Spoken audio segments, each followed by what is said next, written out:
Good day, class. So I am Miss Algin and I will be your teacher in Media and Information Literacy. So for today, we're going to discuss the Module 1. So for our Module 1, it is entitled Introduction to Media and Information Literacy. So first, let us define the word communication.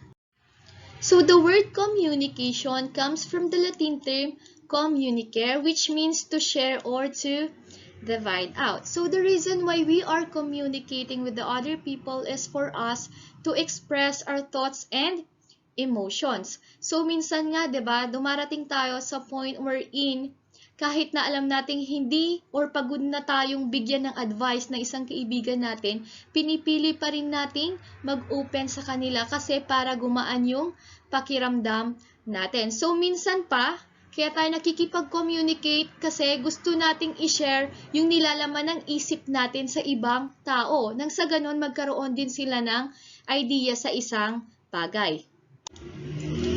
The Latin word of communication is communis, meaning working together. So the reason also why you are communicating with the other people is for you to socialize with them. So imagine nyo na lang, 'di ba? Kung hindi kayo lalabas ng bahay para makipag-usap or para makipagkwentuhan, hindi ka magkakaroon ng kaibigan.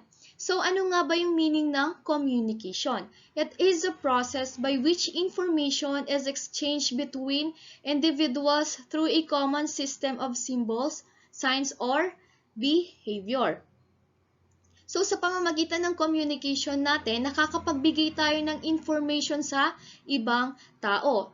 Pwede siya sa pamamagitan ng symbols. So example, kapag gusto mong pumunta sa ibang bansa, makita mo lang yung flag nila, 'di ba? Magkakaroon ka na ng information kung nasa aling bansa ka. So another symbol is kung driver ka at meron kang nakitang poste at nakalagay doon yung logo ng stop, syempre, kung alam mo yung meaning ng stop na yon or ng logo na yon, titigil at titigil ka. So, in that way, they are giving you already an information. So, another one is signs, diba? So, there are people wherein they do not know how to speak. Hindi nila alam kung paano magsalita. So, kagaya na lang ng mga napapanood natin sa television. Yung mga tao, anong ginagawa nila? Nag-hand gesture na lang sila nang sa ganun maintindihan sila ng mga taong hindi marunong magsalita or yung mga bingi. So next one is behavior. So for example na lang, yung jowa mo, yung boyfriend mo, yung girlfriend mo, nagkaroon kayo ng away. So once na tumahimik na yung taong yan, 'di ba? Nagkakaroon na ng information. Anong klaseng information 'yan? Nalalaman mo na galit siya or nagtatampo sa'yo. So, according to Little John and Foss 2008, one of those everyday activities that is intertwined with all of human life so completely that we sometimes overlook its pervasiveness, importance, and complexity. So, yung communication daw dito, dahil sa nagiging over-familiar na tayo, minsan nakakalimutan na natin yung content ng message natin kung makakasakit ba yun sa tao or hindi. Kung valid ba yun or hindi. Example na lang, 'di ba? Yung chismis na tinatawag natin. Kapag patuloy at patuloy kang nakikipag-communicate, yung chismis na yan, patuloy at patuloy din na kakalat. Minsan pa nga hindi mo na alam yung totoo at hindi totoo. So next, we will determine the importance of communication. So Bulan and De Leon 2002, Practical Speech Fundamentals. So sabi dito, without speech or oral communication, societies could not attain levels of civilization. So ako na lang, example ko na lang yung sarili ko. So ako yung tipo ng tao na hindi mahilig lumabas ng bahay. So every time na may event, hindi ako nagiging updated. Hindi ko rin kilala yung mga kapit bahay namin. Kung sino yung mga mahihingian ko ng tulong. So, napaka-importante talaga na makipag-communicate tayo sa mga taong nasa paligid natin para maging updated tayo sa mga kaganapan sa barangay natin, sa city natin. So, number 2, communities could not organize into living and working groups. Kaya nga nagkakaroon ng mga introvert na tao. 'Di ba? Kasi nga hindi sila nakikipag-usap. Imagine niyo na lang yung sarili niyo na hindi kayo nasanay makipag-usap sa ibang tao. Kapag ganun nga, yung confident level nyo ay masyadong mababa, 'di ba? Konting galaw lang, nahihiya ka na kaagad. Number 3 is mark and ritualize practices and traditions. So, for example na lang, hindi natin malalaman kung anong tradition ng bansang Korea kung hindi nila ipapalabas yung mga K-drama na pinapanood or sinusubaybayan natin. So, through their shows, 'di ba, nai-inform tayo kung ano nga ba yung pinaniniwalaan nila, ano yung mga kasuotan na mayroon sila. So, number 4, debate and decide difficult issues. So, example na lang, kung galit ka sa isang tao, 'di ba? Kung naiinis ka sa kanya and then hindi mo sinabi sa kanya, paano niyo masosolve yung problema na 'yan? Kailangan kung sino yung taong involved doon sa problema na 'yon, sabihin mo sa kanya. So imagine niyo na lang sa isang relationship, kapag nag-away kayong dalawa at patuloy kayong nagpapataasan ng pride, walang communication sa bawat isa sa inyo, anong mangyayari? Masisira yung relationship nyo. So, number 5 is to transform society for its good. Alam naman natin na si President Duterte, nagkakaroon siya ng SONA. So, kung hindi siya makikipag-communicate sa atin, paano na lang tayo magiging updated sa mga kaganapan? And another example, yung mga senator, paano sila makakagawa ng batas para sa atin kung hindi sila mag-uusap-usap? So, sabi nga sa quotation, no man is an island. So, hindi tayo or hindi natin kayang mabuhay ng mag-isa lamang tayo. So, imagine niyo na lang, ikulong niyo yung sarili niyo sa isang kwarto na kulay puti. Wala kayong kasama kahit isa. Ano na lang yung mararamdaman niyo? Baka mamaya mabaliw na kayo kung hindi kayo makikipag-usap. So now, we're going to discuss the communication process through models by scholar Dennis M.I.L 2005. So there are 4 models that we are going to discuss.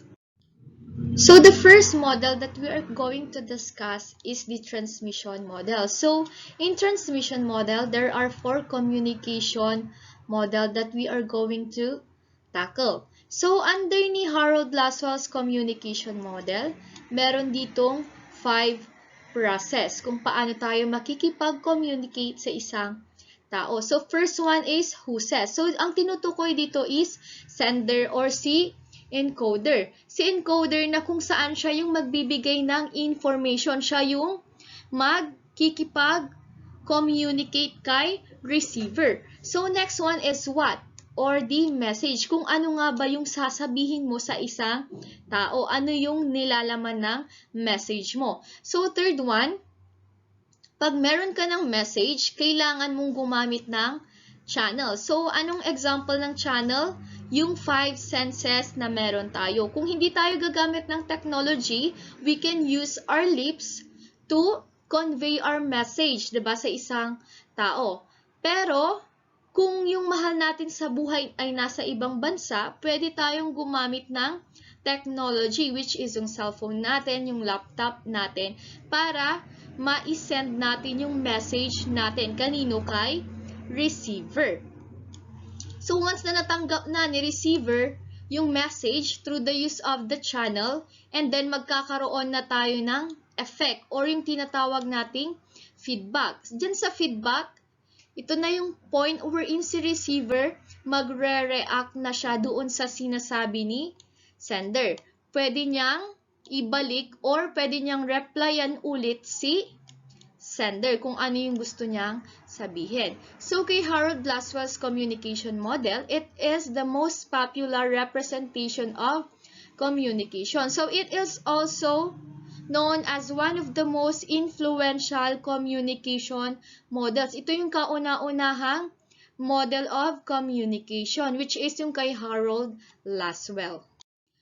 Our second communication model under transmission model is Shannon and Weber's communication model. So itong model na to, ni-revise lang nila yung kay Harold Laswell. Anong dinagdag nila? Si noise. Which means na si noise, it is something or anything that interferes with the message. So isa siyang hindrance para hindi ma-receive ni receiver yung message ng maayos. So, for example na lang, ang information source natin ay si businessman. So, si businessman, nag-text siya kay worker.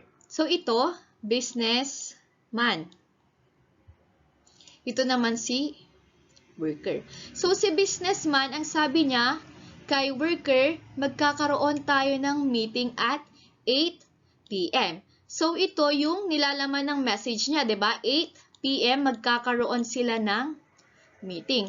Ngayon, nung pagka-send ni sender ng message niya through the use of cellphone and then yung telephone network, mahina yung signal. So, dito, yung pagiging mahina ang signal, naka-under siya kay noise source. So, ito yung hadlang kung bakit si receiver hindi niya marireceive yung message or ang natanggap niya ay incomplete message. So, ayun na. So, since mahina yung signal, si receiver, na-receive niya yung text.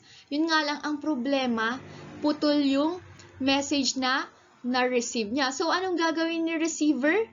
Siyempre, ito na yung tinatawag nating destination or feedback. Ano yung feedback ni receiver? I-inform niya ngayon si businessman or yung boss niya na incomplete ang message niya natanggap niya. So, yun yung kay Shannon and Weber's communication model.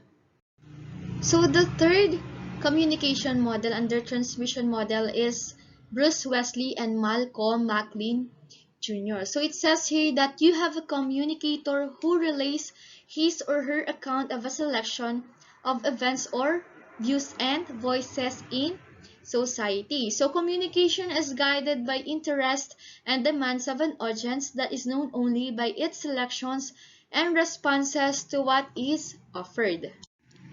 So, in Bruce Wesley and Malcolm McLean Jr., it says here the person must first receive a message from the environment and then he or she responds according to his or her object of orientation. So, for example, si advocate natin, which is si source or si sender, magkakaroon sila ng meeting kasama ang kanyang mga katrabaho. Ngayon, nung nasa daan siya, papuntang meeting, meron siyang nadaan ng heavy rain and thunderstorm sa lugar na yan. So, since may event na nangyayari, si source natin or si sender natin, nag-text siya doon sa mga katrabaho niya to inform na malilate siya ng dating as a sign of courtesy, 'di ba? So ngayon si audience nakadepende na lang sa kanya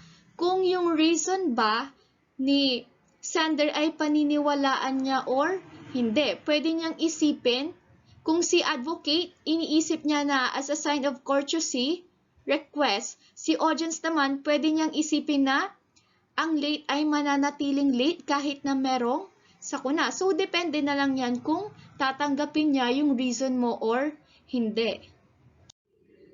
Our fourth communication model under transmission is George Gerbner. So, communication is where someone perceives an event and reacts in a situation through some means to make available materials. So, example na lang dito. So, si journalist, kung mapapansin natin, hindi lahat ng details sinasabi niya doon sa report niya.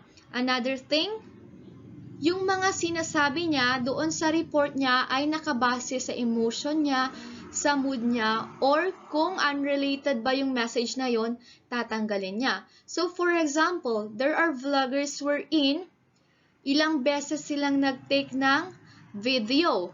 And then syempre umaabot pa yon sa mahabang oras. Pero anong ginagawa nila?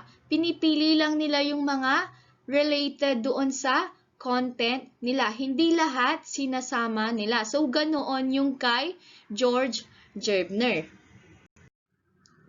So, our second communication process through models is the ritual or expressive model. So, pag-usapan muna natin sa ritual model. So, paano nagkakaroon ng communication here?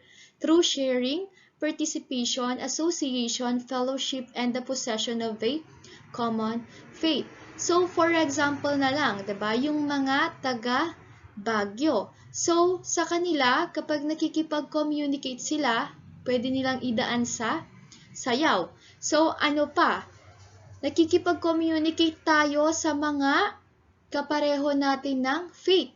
Sa churches, kapag nag-share tayo ng Word of God, nagkakaroon tayo ng church fellowship, doon na nag-uumpisa yung communication. So, it is also the representation of shared belief. Kung ano yung pinaniniwalaan mo, yun ang ibinabahagi mo. Yun yung nagiging source ng communication ninyo. So, it is also relatively timeless and unchanging na kahit pagbali-baliktarin mo, hindi yan magbabago. So, pinapasa ito from generation to generation. Expressive model. So, communication has an integrative consequence in the society. It is done to build social relationships. So, as we observe, there are people na sobrang dali lang sa kanila makipagkaibigan kasi nga they know how to express their emotion with the other people. So, it happens due to the need to share understanding and emotions. Makakatulong tayo sa mga taong may problema, taong depressed, kapag pakikinggan natin yung mga sinasabi nila. So, tayo din bilang person, dumarating din tayo sa point na down tayo. So, for us na maging maayos, maging magaan, kung ano man yung bigati na meron tayo, kailangan ilabas natin yung emotion natin. Sa paanong paraan? Sa pakikipag-communicate. Huwag lamang tayong manatiling nasa sulok. Kailangan ilabas natin yung dinaramdam natin. So, our third communication process is publicity model. So, the primary aim of mass media is simply to catch and hold visual or oral attention. So, ang gusto lang nila, bakit sila nakikipag-communicate, ay para pakinggan sila at panoorin or i-inform tayo sa mga nangyayari sa paligid natin. So, this involves audiences as spectators rather than participants or information receivers. So, dito, si audience, ang gagawin niya lang, manonood lang siya at makikinig ng mga information na ipro-provide ng media. So, number 4, communication process is reception model. So, communication is an open process. So, dito, si receiver, nakadepende na lang sa kanya kung paano niya i-interpret yung sasabihin ni sender na message. So, for example na lang, dito sa Pangasinan, meron tayong mga word na kung saan kapareho sa ibang probinsya. Subalit iba yung meaning noon. So, nakadepende na lang yan kay receiver kung ano yung pagkakaunawa niya. So, dito, kailangan maging open tayo sa kung ano yung interpretation na meron sila. So, next, it shows that it is not just about saying the message but also considering how the message may be received because of factors that may influence reception. So, for example na lang, kapag nagsasabi tayo ng mga salita na alam naman natin na medyo kapareho ng ibang word sa kabilang probinsya, iwasan na lang nating sabihin kasi para hindi na tayo makasakit ng ibang tao. So, there are two types of reception model. So, aning first, Wilbur Scrum's depiction of cyclical communication. So, from the word itself cyclical. Ibig sabihin, umi-ikot lang. So, si encoder dito, pwede siyang maging decoder. So, in what way? Ito si encoder, siya si sender. So, kapag nag-send siya ng message kay receiver, si receiver, pwede siyang maging sender din. In what way? Pag magre-respond na siya doon sa sinasabi ni sender. So, paikot-ikot lang yung communication. So, for example, ako, nagdi-discuss ako sa inyo. So, ako si encoder. At yung dinidiscuss ko sa inyo ay yun yung message ko. So, kayo bilang estudyante, pwede rin kayong maging sender. In what way? Magre-respond kayo doon sa mga sinasabi ko. So, here, communication is cyclical where the sender and receiver have alternating rules in the loop. Ibig sabihin, si encoder or si sender, hindi lang siya mananatiling encoder at sender. Magiging receiver din siya. So, ganoon din kay receiver, magiging encoder din siya. So, another thing is that information is useless kapag hindi mo yan i-share sa ibang tao. So, for example na lang, meron kang magandang idea or invention. Ngayon, kung hindi mo sasabihin yan sa mga taong maaaring makatulong sa'yo, yung information na yan ay hindi magkakaroon ng outcome or ng magandang result. So, ang two most important factors of an effective communication are the encoding and decoding. Kasi nga, kung si sender or si encoder wala siyang message, syempre, anong sasabihin ni decoder kay encoder? Wala din.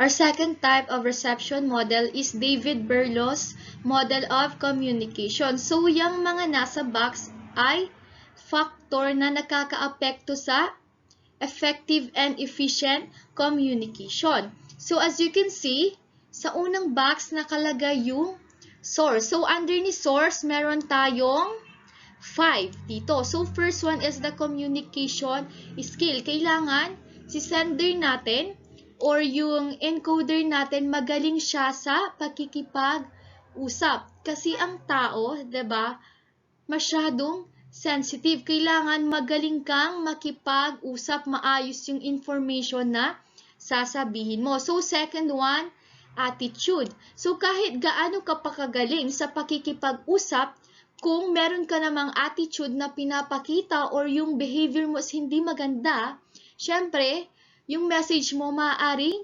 maapektuhan din. So, knowledge.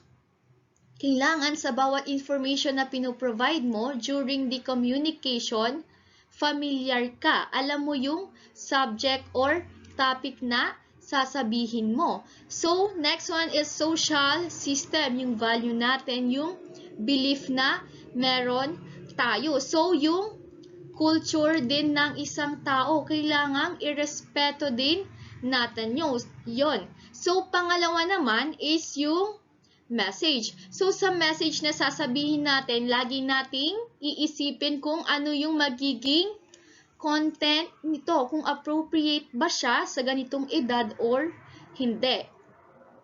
Pangalawa is element. So, element naman, ito yung non-verbal things such as action. So, treatment naman, kung ano yung klase ng pagtanggap natin sa message. So, next one is structure. Kahit nasa isip mo is maganda yung message na ipaparating mo sa kanila, kung yung sentences mo, yung word mo, yung grammar mo is mali, mahihirapan kang intindihin ng isang tao. And then yung last is yung code. So, let's talk about the channel naman. So, dito, kung mapapansin nyo, yung channel na nagsiserve sa atin para ma-spread or ma-convey natin yung message kay receiver is our 5 senses. So, si hearing, seeing, touching, smelling, and tasting. So, kay receiver naman, kung ano yung meron na skill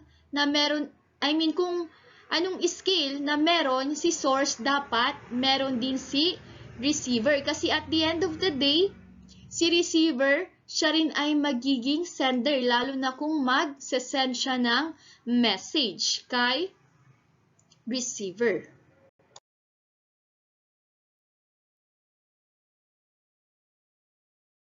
So now, let's talk about media and information, the means and the ends in communication. Media and information are the two distinct elements that are intrinsically interconnected with the concept of communication. So the reason why we are using media is for us to communicate with the other people. And the reason why we are communicating with them is for us to provide them some information that they need. So information is one of the reasons why communication is done. It can be shared through media. So nowadays, hindi na tayo pwedeng mag-reason na hindi natin alam yung isang bagay na yan. Kasi kahit anong browser pa gamitin natin or social media, pwede na tayong makapag-access ng information. Kagaya na lang ng mga meanings, 'di ba? Meron tayong pwedeng gamitin na dictionary, yung Merriam, yung Cambridge ba yun? And then, another dictionary, encyclopedia. So, media is the plural form of medium. So, let's talk about the definition of media under UNESCO media. So, sabi dito, it is the combination of physical object. Ano yung physical object na tinutukoy dito? Si radio, television, computers, and film. So, itong mga to ginagamit to communicate or para sa mass communication, para mapadali yung pagkikipag-communicate or pagbibigay ng information sa mga tao. So, for example na lang, sa panahon noon, 'di ba? Ang ginagamit nila para ma-update sila sa mga nangyayari ay radio and television. But nowadays, pagka-visit mo pa lang sa Facebook, sa Twitter, sa Instagram, magiging updated ka na agad-agad sa mga nangyayari sa paligid mo. So next, it is the source of credible information. Kaya nga maraming mga bata ngayon na bata pa lang sila, matalino na sila. So kung familiar kayo doon sa isang bata na naging engineer na siya kaagad. Bakit? Naging wise siya, naging matalino siya, kasi nga dahil sa media na nagsisilabasan ngayon. Pwedeng-pwede na siyang makapag-access ng maraming information kung gugustuhin niya. So let's talk about the categories of media. So sa left side, andyan yung category. So sa right side naman are the examples. So, media modality. So, when we say media modality, refers to the nature of message, whether it is relayed through the use of text, audio, video, graphics, or animation. So, nowadays, ang mga tao kasi masyado nang mabilis maboard. So, doon sa basa-basa, medyo tinatamad na. Kaya anong ginagawa ng tao? Para ma-spread nila yung information, they are using audio, video, graphics, and the animation. So, yung mga vlogger ngayon, instead na i-chat nila or gawin nilang text yung mga message nila, gagawa na lang sila ng video. So, sa Messenger, diba? Kapag once na tinatamad tayong mag-chat or gumawa ng text, anong gagawin natin? I-record na lang yung voice natin. So, second one is the media format. So, when we say media format, it is the way the data is arranged. So, we all know naman what is the difference between digital or analog. So, ways of transmitting electromagnetic or radio waves, light waves, and the mass media form. So, mass media form refers to the particular media technology to which the message is transmitted. So, dito napapasok kung anong technology or gadget yung gagamitin natin para isend ang information sa mga tao. Media, information, and technology literacy. So first, pag-usapan muna natin kung ano ang literacy. So it is equivalent to a skill It is the ability to identify, understand, interpret, create, communicate, and compute using printed and written materials associated with varying contexts, sabi ni UNESCO. So, sa madaling salita, kahit na pagbali-baliktarin pa ang isang bagay, alam mo kung ano ang gagawin mo. So, for example, sa mathematics, there are math teacher na kung saan kapag nagbibigay sila ng problem and then i-discuss nila para sa atin sobrang dali lang i-solve yun. And then dumating yung point na nagpa-assessment na sila, nagpa-take sila ng quizzes. Ngayon, binali-baliktad na nila kung ano yung mga pinaglalagay nilang numbers, yung mga iba't iba pang nakapaloob doon sa problem. Ngayon, kung literate ka sa mathematics, kahit na anong gawin ni teacher, kayang-kaya mong isolve yung problem na binigay niya. And then another thing, kapag magaling ka sa music, 'di ba? Kahit na may tinatawag tayong mga different key, different chords. So ikaw, kung magaling ka sa music, kahit na anong tono pa ang gawin ng isang singer, kayang-kaya mo siyang sundan, kayang-kaya mong tugtugin yung instrument na meron ka base doon sa sound or tono ng singer. So next one is the definition of media literacy, information literacy, and the technology literacy. Media literacy. So it is the ability to read, decode, analyze, evaluate, and produce communication in variety of media forms. Example, television, print, radio, computers, and etc. So let's talk about the television. Dati, yung television na ginagamit ng mga magulang natin ay yung naka-box. Hindi ko na alam yung pangalan nun eh. Pero meron siyang parang tabla. So kung mapapansin nyo, yung television noon, black and white. Pero ngayon, yung media na ginagamit ng mga tao, meron na tayong tinatawag na smart TV. So ang mga gadgets, ang mga media na ginagamit natin ay patuloy na nag-upgrade. So sa kabila ng pag-upgrade nila, nakakasunod pa rin tayo kasi nga literate tayo. So print, radio. Noon, yung radio ay sa pamamagitan lang ng mismong radyo. Ngayon, pwede na tayong makinig ng information, ng music, or balita sa pamamagitan ng sarili nating cellphone. Pwede rin tayong mag-research through the use of internet. And then yung computers.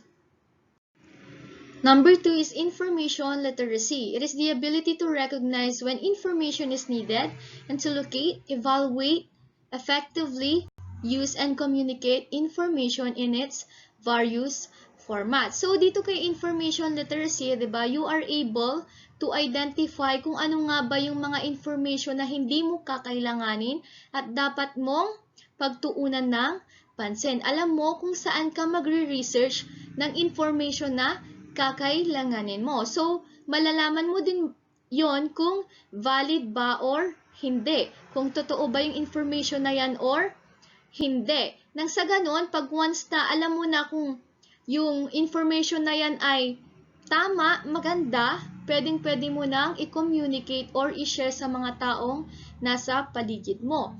So, dapat lagi tayong mausisa pagdating sa paghahanap ng information dahil hindi lahat ng nababasa natin sa media, hindi lahat ng naririnig natin, napapanood natin ay tama.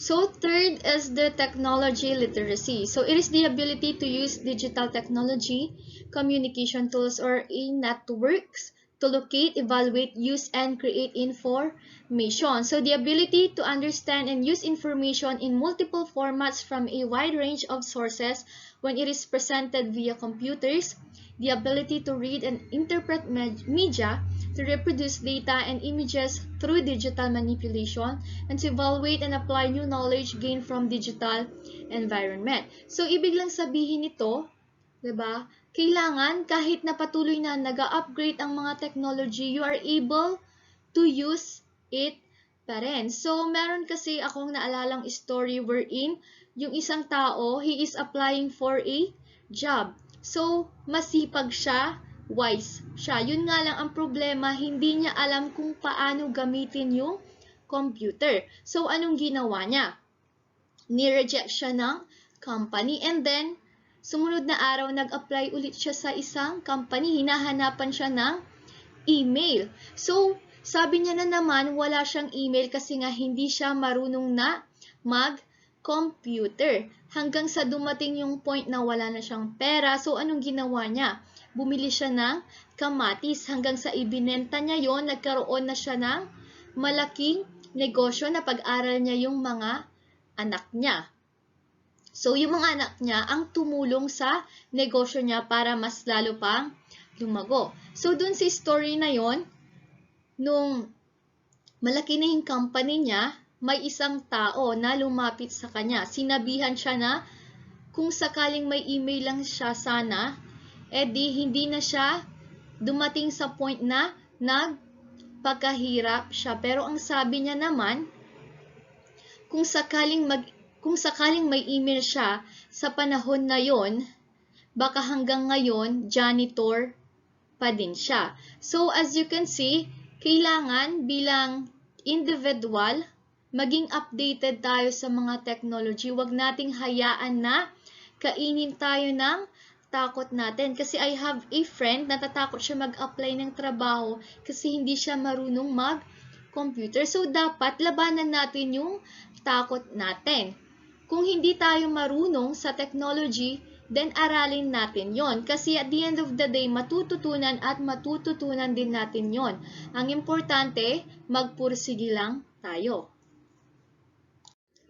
Automaticity or automatic response is a state where our minds operate without any conscious effort from us. So you become desensitized to the things you encounter because they seem so natural to you. For example, nasanay ka na mag-post ng mga negative things or makipag-away sa ibang tao.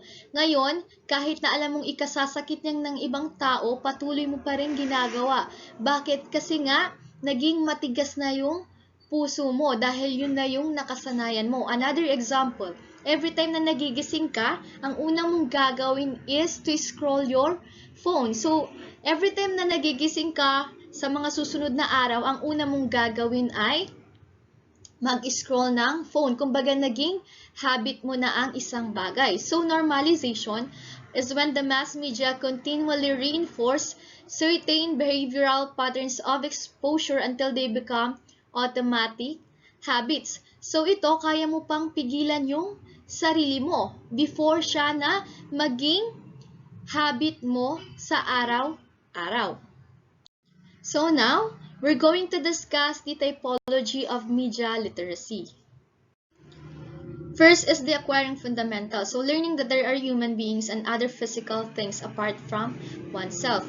So, ito, yung isang bata, alam niya na i-identify na ang bawat tao ay magkakaiba, maging yung mga bagay-bagay. So, second one, learning the meaning of facial expressions and natural sounds. Alam na nilang i-identify kung ano yung tunog ng kambing, ng pusa, ng ibang hayop, pati rin yung kidlat.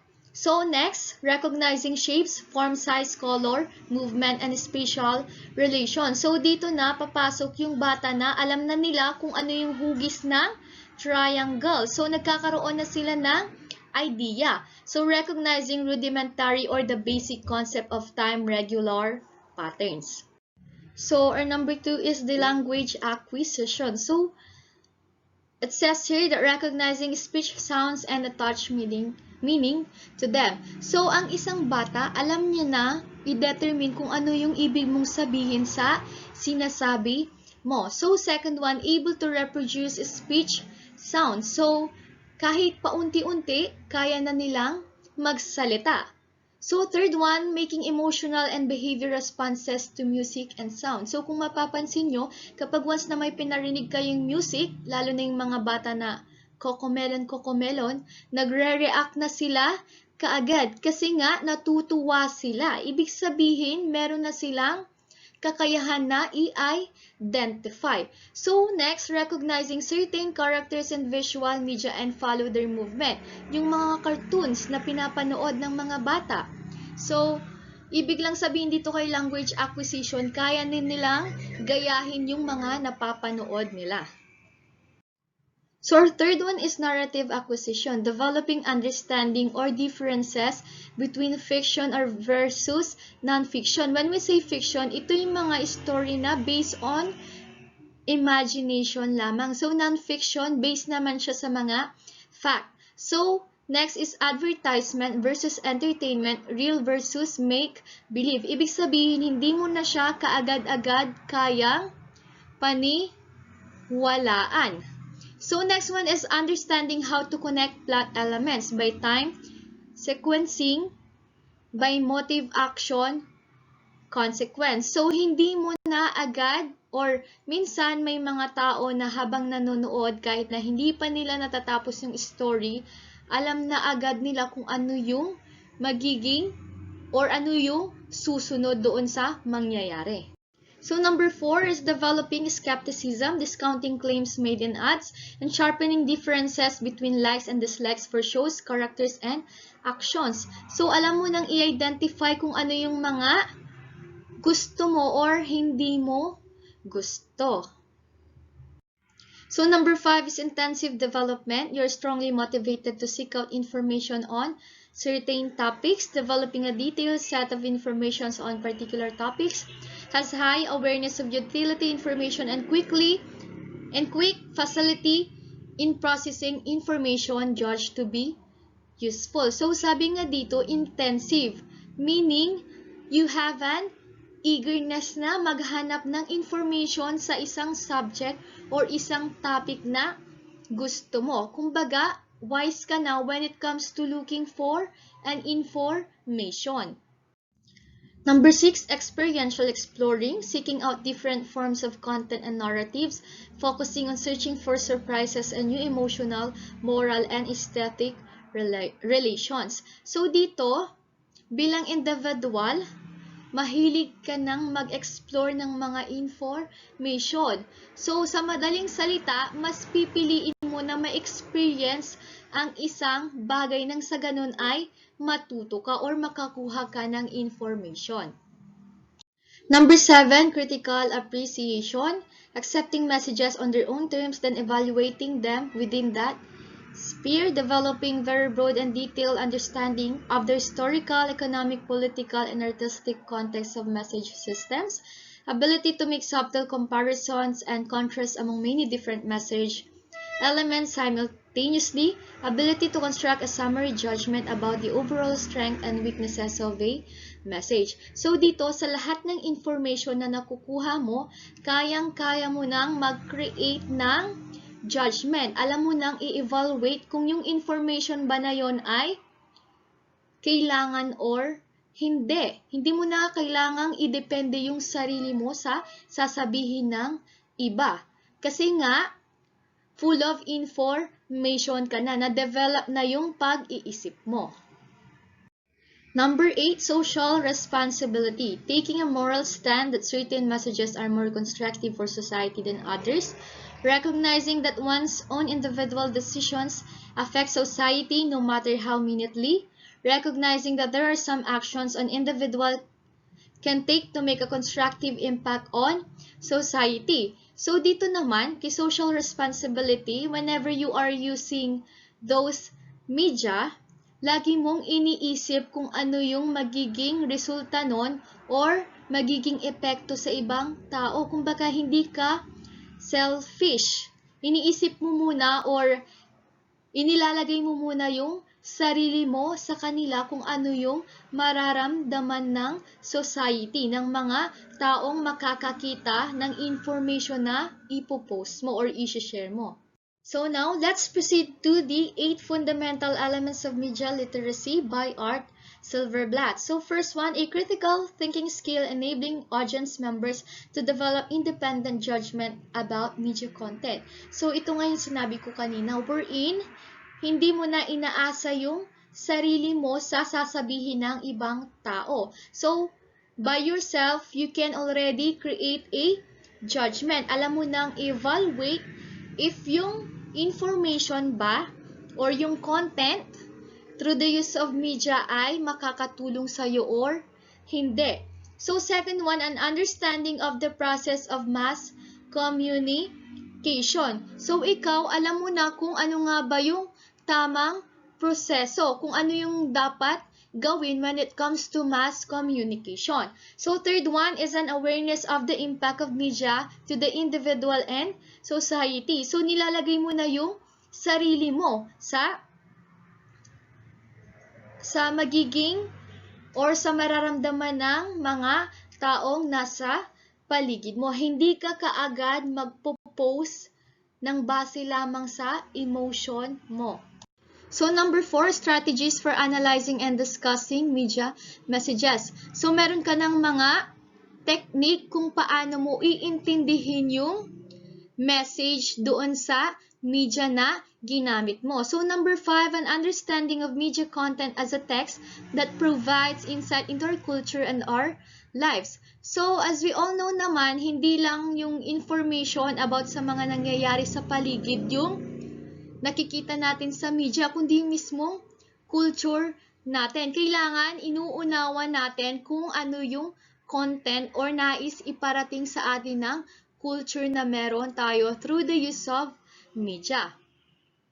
So, 6 is the ability to enjoy, understand, and appreciate media content. So, kahit gaano pa ka-boring ang mga pinapanood natin, ang mga binabasa natin, if we are literate when it comes to media, magiging or mag-e-enjoy pa rin tayo kasi nga information yung pinuprovide sa bawat isa sa atin. Na-appreciate natin or nagiging thankful pa rin tayo sa mga natututunan natin. So, number 7, development of effective and responsible production skills. And 8, an understanding of the ethical and moral obligations of media practitioners. So, ikaw, kung media practitioner ka, kinakailangan you are doing those things in a proper way. Huwag ka kaagad na or huwag mong gagawin yung mga bagay na ginawa ng media practitioner na mali. So, ano nga ba yung katangian ng media literate person? First one, in control of his or her media experiences because he or she understands the basic conventions of various media and enjoys their uses in a deliberately conscious manner. So, dito, si media user, every time na gumagamit siya ng media, lagi niyang chine-check kung yung ginagawa ba niya is appropriate sa mararamdaman at mababasa ng mga taong nasa paligid niya. Kaya nga sabi, think before you click. Second one, understand the impact of music and special effect, lalo na sa mga palabas, 'di ba? Marami silang effect na inilalagay. So ikaw, alam mong pansinin kung appropriate ba yung kanta na inilagay nila doon sa palabas. Kasi there are songs, there are special effect na masyado ng OA. So third one, also a critical thinker because of the need to be more discerning of the necessary information as well as its sources. So, wais siya sa paggamit ng media. So, hanggang dito lang yung discussion natin sa Module 1. So, thank you sa pakikinig nyo. I hope natuto kayong mabuti. So, God bless everyone.